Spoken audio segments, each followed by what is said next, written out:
Chapitre 36. Le couteau. Lorsque nous sommes arrivés à la maison, j'ai vu que Souda avait préparé quelques affaires pour notre voyage. Il y avait 2 morceaux de tissu d'environ la taille d'un mouchoir, et un petit couteau dans un fourreau en bois, soigneusement enveloppé dans un autre petit morceau de tissu.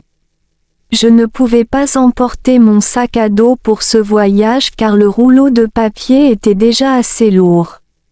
Je me suis rendu compte que les baskets que je portais étaient le seul objet que je possédais encore de mon ancien monde, Gaïa. C'était comme si j'avais déjà complètement changé de look pour mieux me fondre parmi les habitants de ce monde. Souda m'a donné un morceau de tissu et en a enveloppé un autre autour de la tête de Koharu, puis elle a glissé un couteau dans le fourreau qu'elle portait à sa taille. Pourquoi les femmes portent-elles un couteau? Me suis-je demandé. Personne ne te l'a dit? Demanda Yoshida, étonné. Non, pas encore, dis-je en commençant à imaginer des scénarios possibles où un couteau serait nécessaire. Il devait y avoir quelque chose de dangereux, probablement des bêtes sauvages ou pire, qui rendait les gens ici si inquiets qu'ils devaient porter des couteaux. Ne t'inquiète pas, Tim, il n'y a aucun danger dans ce monde, sourit Yoshida pour me rassurer. En chemin vers la ville, tu verras que tout le monde, femmes et hommes, ont une chose en commun, un couteau glissé sous leur ceinture. Ceux qui ont des missions spéciales en portent un encore plus grand, expliqua Yoshida. Oh! Cette ville est-elle si dangereuse que vous portez tous des armes? Demandai-je. Non, pas du tout. Nous n'utilisons pas nos couteaux comme des armes, mais nous les utilisons pour presque tout le reste dans notre vie quotidienne, par exemple pour tailler et récolter des cultures, peler des fruits, tailler et couper des branches et les aiguiser pour fabriquer des outils, creuser des trous, ou couper des lianes, et bien d'autres choses encore, répondit-il. Tu comprendras mieux en voyageant.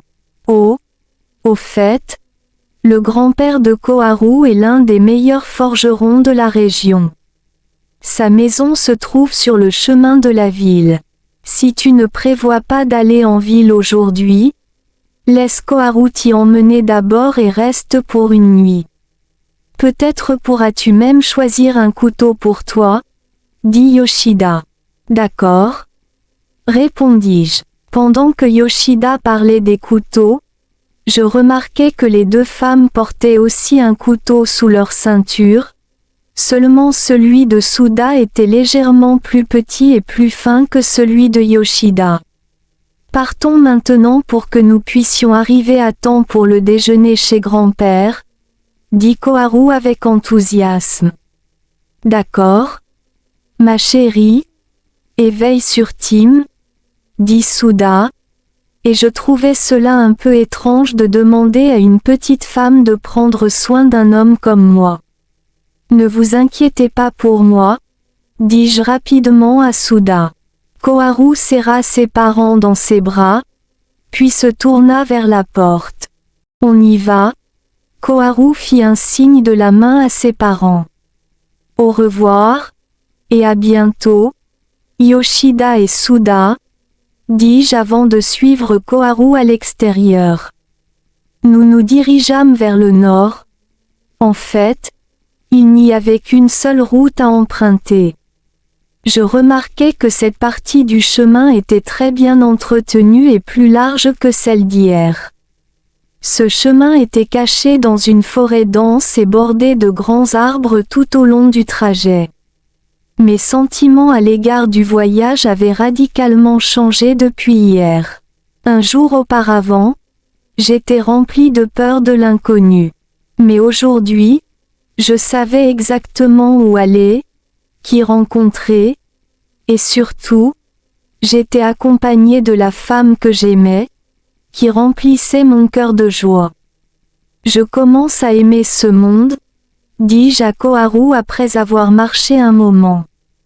Tu ne l'aimais pas avant? Demanda-t-elle. Eh bien, ce n'est pas ce que je voulais dire. J'étais mal à l'aise avec tous les changements dramatiques pour lesquels je n'étais pas préparée. De plus, il y avait tellement de choses que je ne connaissais pas à propos de cet endroit, des choses auxquelles je n'étais tout simplement pas habituée, donc naturellement j'avais assez peur, expliquai-je. Qu'est-ce qui a changé, alors? Demanda-t-elle. Te rencontrer. Je sens que ma vie a maintenant un sens depuis que je t'ai, répondis-je sincèrement. Être avec toi a apaisé toutes mes inquiétudes. Ni qui a essayé de tout m'expliquer avec tant de patience, ni Yoshida, qui venait de mon monde, n'ont pu réchauffer mon cœur comme tu le fais, lui dis-je. Merci pour tes paroles gentilles, je ferai tout mon possible pour que tu te sentes à l'aise ici, répondit-elle chaleureusement. Nous marchâmes en silence pendant un moment et je remarquai que Koharu était beaucoup plus forte que moi, à en juger par notre façon de marcher. Je devais mettre toute ma force pour porter le rouleau de papier et la rattraper, tandis que Koharu marchait d'un pas vif et semblait même ralentir quelquefois pour que je puisse la rattraper, malgré les charges également lourdes sur nos dos. Tu marches beaucoup plus vite que moi, dis-je en essayant d'accélérer mon rythme. Oui, je suis habituée à marcher sur de longues distances, surtout sur ce chemin, dont ma famille est responsable. Je connais si bien le paysage que je pourrais traverser cette zone les yeux bandés, répondit-elle. Quelles sont exactement les responsabilités de ta famille? Viens, laisse-moi te montrer. Nous étions dans une zone où une grande branche cassée d'environ 3 mètres de long était tombée au sol, bloquant une partie du chemin. Elle posa son rouleau de papier, sortit le couteau de sa ceinture et commença à couper la branche en morceaux.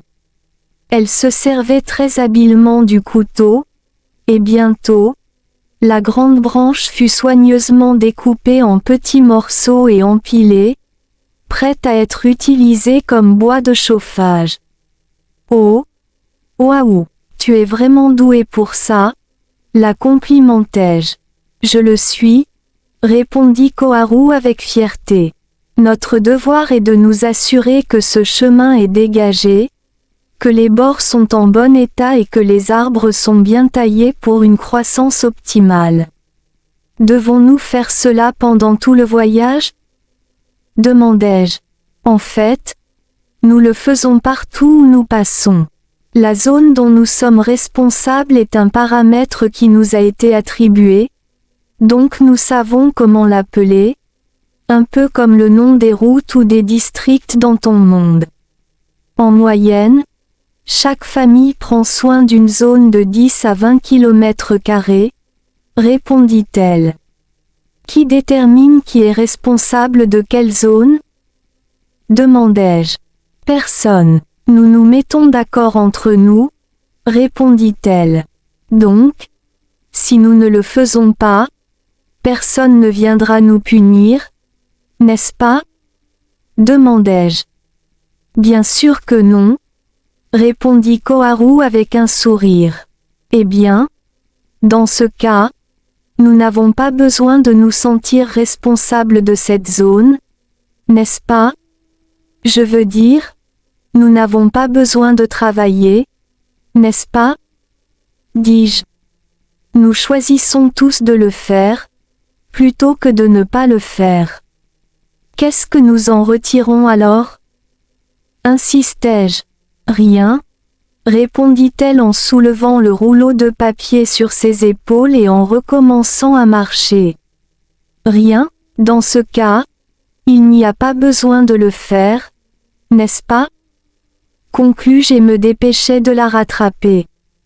Nous faisons tout par amour, Koharu se retourna pour répondre.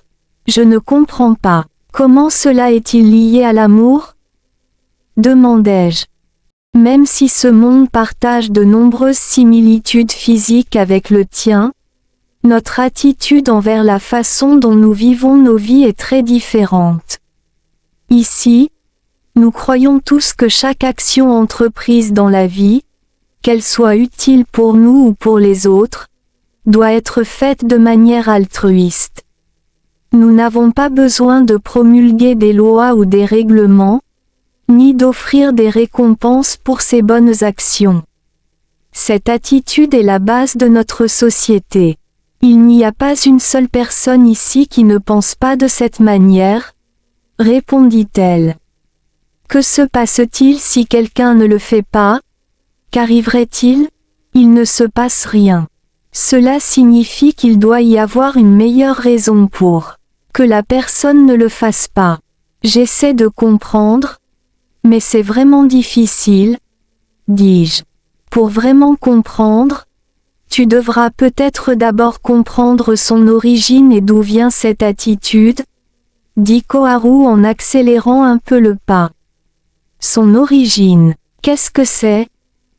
Demandai-je en accélérant le pas pour la rattraper.